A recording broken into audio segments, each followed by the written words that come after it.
Bonjour à tous, je suis Nicolas et comme d'habitude j'accompagne les entrepreneurs dans le pilotage de leur entreprise. Aujourd'hui nous allons voir pourquoi il est primordial de déléguer les tâches qui peuvent l'être et comment y parvenir en seulement 4 étapes. Vous êtes-vous déjà demandé quel est le secret de ces chefs d'entreprise qui gèrent avec succès des entreprises de plusieurs centaines de personnes ? Non, ils ne sont pas plus doués que les autres. Non, ils ne sont pas plus travailleurs, ils ne sont même pas plus chanceux.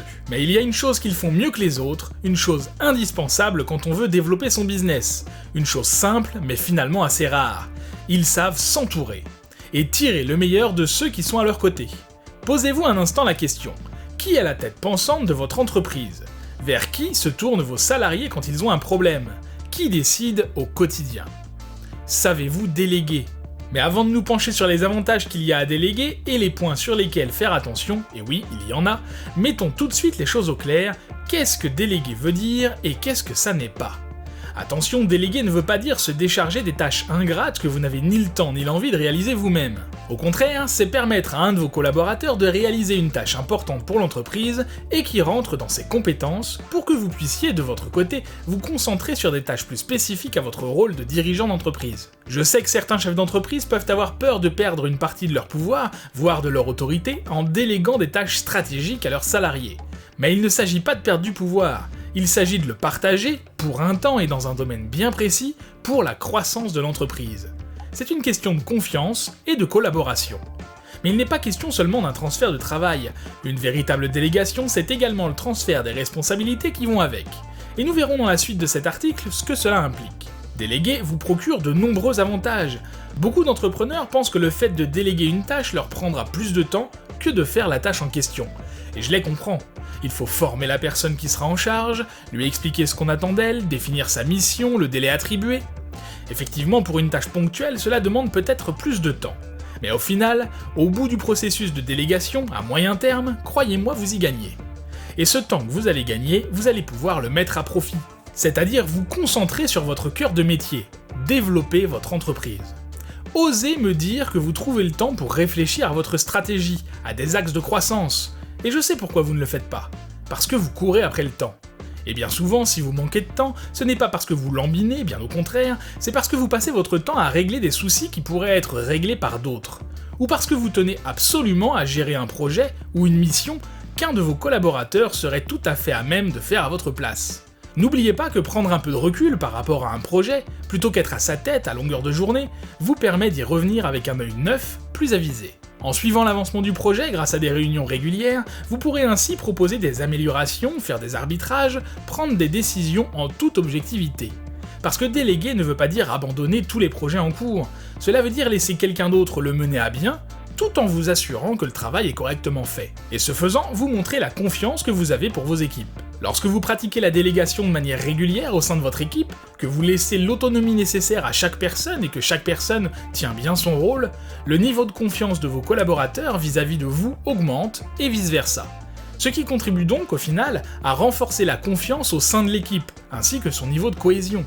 Si vous voulez en savoir plus sur la nécessité d'instaurer un climat de confiance dans votre entreprise, j'ai réalisé une courte vidéo sur ce sujet que vous pouvez retrouver sur ma chaîne YouTube.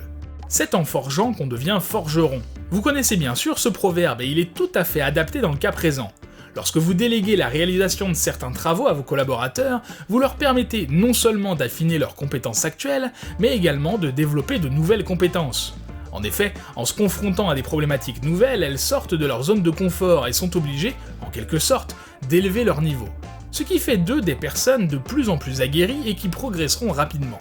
Et c'est un véritable cercle vertueux puisque plus elles développent leurs compétences, plus elles deviennent autonomes, et plus vous pouvez leur confier de missions stratégiques parce qu'elles auront l'expérience et le recul nécessaires pour pouvoir les gérer efficacement. Idéalement, il viendra même un temps où elles pourront elles aussi déléguer à des subalternes pour gagner encore en efficacité sur leur champ d'action. Enfin, des collaborateurs compétents et autonomes sont des personnes dont le niveau de confiance en elles-mêmes, et en vous et votre entreprise, est élevé. Ce qui a un impact direct sur le bonheur qu'elles éprouvent à travailler avec vous. Et plus que le salaire ou le statut social, c'est véritablement cet aspect qui est fondamental dans le fait de garder des salariés motivés et prêts à se donner à 200% pour leur travail. Savoir qu'on est écouté, qu'on est utile pour le bien commun, prévaut la plupart du temps toute ambition individuelle. Depuis tout à l'heure, je vous parle de l'importance de déléguer, mais n'allez pas croire que cela se fait naturellement, facilement ou à l'instinct. Enfin, certains y arrivent bien entendu, mais il existe des trucs, des astuces, une méthode à apprendre et à appliquer. Cela devient de plus en plus naturel à mesure que vous pratiquez évidemment. Et la bonne nouvelle, c'est que c'est à la portée de tout le monde. Donc plus d'excuses, allons-y. La première étape consiste à analyser vos missions et tâches en répondant à quelques questions. Qui, pourquoi, comment, dans quel but, que dois-je absolument faire par moi-même, quel est mon cœur de métier, quelle est la valeur ajoutée que je peux apporter en déléguant certaines de mes tâches, quels sont les éléments que j'ai délaissés faute de temps. Vous saurez ainsi quelle mission il est nécessaire que ce soit vous qui vous en occupiez et lesquelles peuvent être déléguées. Vous devez ensuite identifier là où les personnes susceptibles de réaliser ces tâches. Pour ce faire, il est important de sélectionner les collaborateurs dans lesquels vous avez confiance. Par ailleurs, il faut prendre en compte les compétences de ceux-ci afin qu'ils puissent se saisir du sujet et le mener à bien. Il faudra adapter vos demandes aux collaborateurs retenus. La troisième étape consiste à cadrer cette délégation avec les collaborateurs retenus.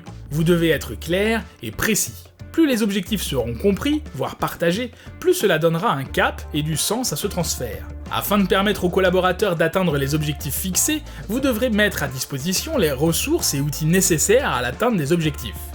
Cela pourrait s'apparenter à la rédaction ou à la mise à jour de la fiche de poste établie lors de l'embauche du salarié. Enfin, l'idée principale de la délégation, au-delà de vous décharger d'une partie des tâches, est d'accompagner au mieux vos collaborateurs.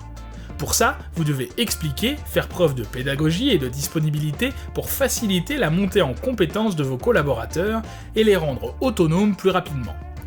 Voilà, vous avez en main toutes les cartes pour déléguer de façon efficace et en toute confiance. Abonnez-vous à la newsletter si ce n'est pas déjà fait et recevez chaque mardi une fiche entrepreneur pour connaître en un coup d'œil tout ce qu'il y a à savoir pour piloter votre entreprise dans de bonnes conditions. Je vous dis à très bientôt et bonne journée.